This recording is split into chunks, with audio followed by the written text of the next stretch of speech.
സയ്യിദ് ഇസ്മായിൽ നൗഫൽ ബുഖാരി ചാലിയം, അഷ്റഫ് സഖാഫി വള്ളുവമ്പ്രം തുടങ്ങി പ്രശസ്തരും പ്രഗത്ഭരുമായിട്ടുള്ള രണ്ട് ഉസ്താദന്മാരുടെ നേതൃത്വത്തിലാണ് അഹ്ബാബ് ട്രാവൽസിൻ്റെ വെക്കേഷൻ ഉംറ അഥവാ ഈ ഡിസംബർ 19 കോഴിക്കോട് എയർപോർട്ടിൽ നിന്നും എയർ ഇന്ത്യ എക്സ്പ്രസിൻ്റെ ഫ്ലൈറ്റിൽ പുറപ്പെട്ട പാക്കേജിന് നേതൃത്വം നൽകിയത് എന്നുള്ളതാണ്.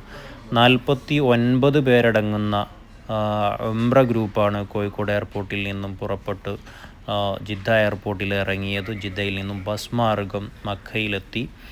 താര ഹജ്ജിയാദ് അഥവാ ഹജ്ജിയാദിലെ വളരെ പ്രശസ്തമായിട്ടുള്ള ഹോട്ടലാണ് താര ഹജ്ജിയാദ്. നല്ല സൗകര്യങ്ങളോട് കൂടിയിട്ടുള്ള ഹോട്ടലാണ്. ഞാൻ ഈ ചാനലിൽ തന്നെ ഹോട്ടലിൻ്റെ ഡീറ്റെയിൽ ഇട്ടിട്ടുണ്ട്.